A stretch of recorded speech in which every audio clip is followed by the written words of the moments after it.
Lanjut lagi, setelah membahas tentang jahe, tanaman terakhir kita adalah lengkuas. Lengkuas juga biasa digunakan untuk bumbu dapur, biasanya untuk masak ayam goreng nih, ayam goreng lengkuas biar lebih garing dan sedap ya.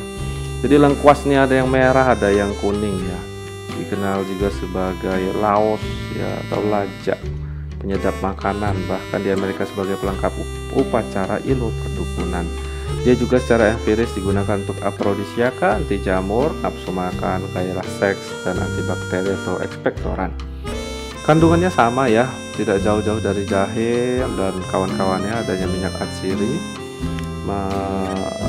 Inilah yang menyebabkan aksi farmakologisnya menjadi aktif, dan ada juga flavonoid ya. Ada galangin dan lain-lain, ada kamfor ya, quercetin ya, ada terpinen, sineol. Wah, ini cantik-cantik bentuk metylsinamid dan eugenol yang masing-masing kalau dijadikan sebagai ekstrak beraksi secara sinergis ya. Kemudian secara tunggal dia beraksi lebih poten lagi. Secara tradisional tadi ya, sebagai penyedap ayam bakar banyak digunakan, tapi aksi empirisnya digunakan untuk antimikrobi, inflamasi, rematik, nyeri dada, gangguan pencernaan, bahkan untuk HIV ya, diabetes, tumor, sakit ginjal, eksim, waduh banyak banget ya, gastritis, ulcer, kolera, digestif, apetit, nafsu makan, sampai ke pencahar juga bisa. Ini adalah luar biasa dari kegunaan dari lengkuas. Bisa mudah ditanam di halaman kita.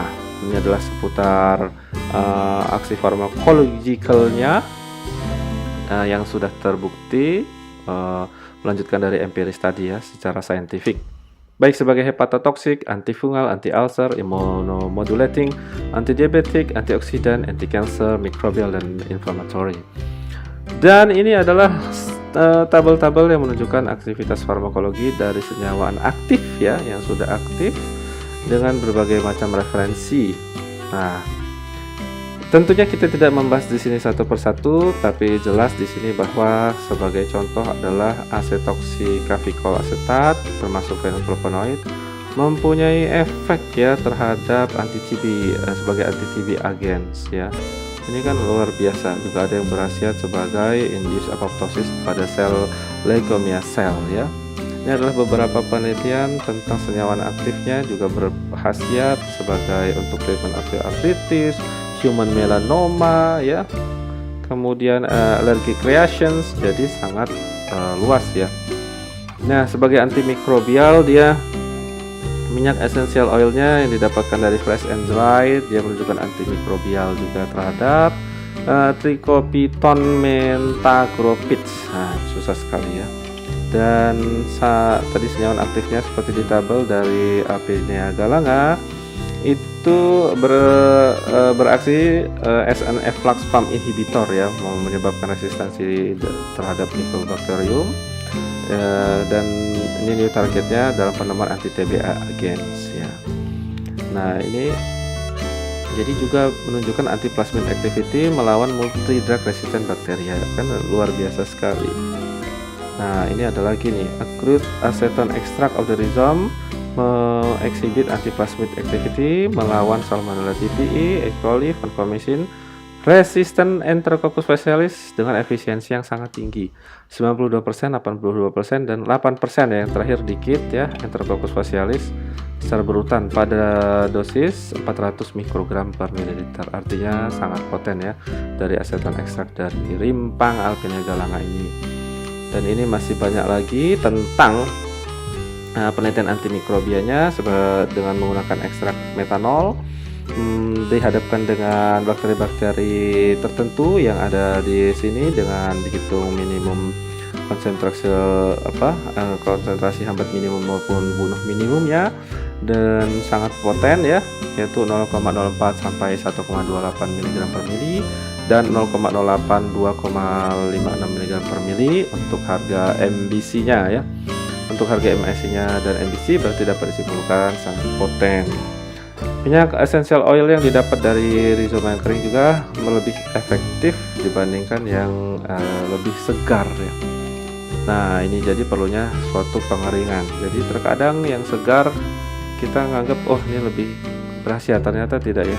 Minyak esensialnya malah eh, lebih efektif dibanding dalam keadaan kering ya, ringan kering ya, lebih efektif. Ini dalam suatu penelitian. Essential oils obtained from dried Pinus galanga sought effective against beberapa bakteri di situ dengan MSC value yang sangat poten 1,25 sampai 12,5 mikroliter per mililiter. Berfungsi sebagai antifungal yaitu menggunakan ekstrak etanolik ya terhadap fungal trichopi. Nah, itu di situ zat aktif adalah diterpen compound. Nah, melawan juga Candida albicans. Ini sudah diteliti ya dengan high phenolic and flavonoid content dan untuk menangkap free radical dari yang ada. Kemudian berkhasiat sebagai anti-inflammatory, yaitu purification extract dari ekstrak aseton Alpinia galanga ini memproduce parahidroksisinamaldehid sebagai potensial agen terapi untuk treatment osteoartritis ya. Nah, ini juga sangat berkhasiat. Kemudian aktivitas antiinflamasi dari fraksi petroleum ether, chloroform, metalik, aqueous extract 1:1 dari ekstrak ini diinvestigasi nih pada udem pada Western Rats, kemudian dengan kontrolnya ibuprofen, dan dia menunjukkan maksimum inhibition penghambatan sebesar 79,5 atau mendekati 80% ya, yang diinduksi dengan karaginan untuk memacu inflamasi. Luar biasa efeknya dari lengkuas. Jadi juga selain itu dia bersifat hepatotoxicity ya, melindungi liver. Tentunya ujung-ujungnya dia akan melindungi liver dari sirosis ya, ataupun kanker ya, dengan dosis tuh ya crude extract 200 dan 400 mg per kg yang sudah di-treat dengan paracetamol untuk menginduksi hepatotoxicity di rats ya. Nah, itu fungsi dari lengkuas ini. Juga ternyata bisa digunakan juga imunomodulator ya, karena ini satu rumpun satu keluarga, kandungannya hampir mirip, sifatnya hampir mirip, jadi bisa sangat digunakan untuk ramuan melawan COVID di situ ya. Pakai tangan ya, dia melawan COVID-19 ya, untuk meningkatkan imunnya karena dia akan stimulating effect pada reticuloendothelial system dan menambah peritoneal exudate cells ya. Di situ dalam percobaannya pada tikus. Oke, dia juga memiliki sifat anti-diabetic activity. Tentu kenapa sekarang banyak orang diabetes yang nggak sembuh-sembuh ya, belum tentu melirik ke sini ya, karena harus dikonsumsi rutin. Percobaannya di sini sudah dilakukan pada hewan uji ya, pada tikus, kemudian diamati enzimnya alfa amilase dan alfa glukosidase, dan dia sudah diteliti bahwa methanolic extract dari aerial parts of Alpinia galanga effective in controlling blood glucose level ya, dan pengaruhi profil lipid juga dari tikus yang diabetes ini ya. Jadi ini cukup berhasil juga sebagai anti diabetes. Tidak jauh dari antiinflamasi, biasanya berhubungan dengan antioksidan karena juga mengandung senyawa flavonoid. Tentunya dengan flavonoid biasanya menyumbangkan hidrogennya untuk mengikat radikal bebas ya. Di sini ya A. galanga leaves and flowers sought higher skeleton and beta carotene bleaching abilities ya.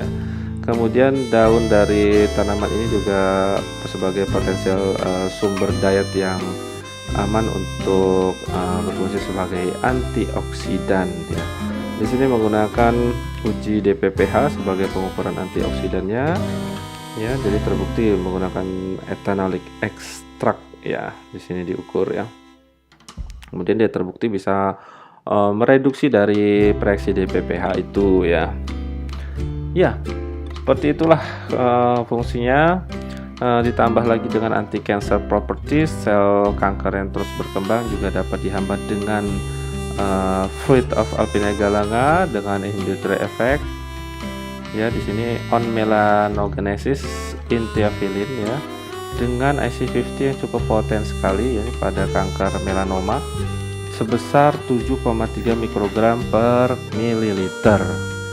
Pada anti-ulcer property juga diteliti ya, di situ pada dosis 500 mg per kg ethanoic ekstrak ya terhadap gastrik ternyata memiliki efek anti-ulcer activity dengan kandungan-kandungan aktifnya seperti yang sudah di atas, 1,1 asetoksi eugenol asetat untuk menghambat ethanol induced ya gastric mucosal lesion. Untuk resepnya, gangguan pencernaan bisa diminum sebanyak 1 jari ya, diiris tipis lalu direbus dalam 3 gelas air hingga tersisa 2 gelas. Minum 2 kali sehari, pagi dan petang. Kemudian untuk resep panu ya, bisa juga ya dengan rimpang segar dimemarkan, dibalurkan ke atas bagian kulit ya. Ini kalau nggak mau repot ya beli obat panu ya, kalau misalnya nggak ada ya. Kemudian demikianlah bahasan kita tentang tanaman terakhir kita dalam aplikasinya di dunia agromedicine. Mudah-mudahan bisa bermanfaat ya. Jauh lebih sulit untuk membuat orang sehat daripada membuat mereka sakit. Itulah yang dikatakan oleh DeForest Clinton Jarvis. Oke, demikian. Terima kasih. Wassalamualaikum warahmatullahi wabarakatuh.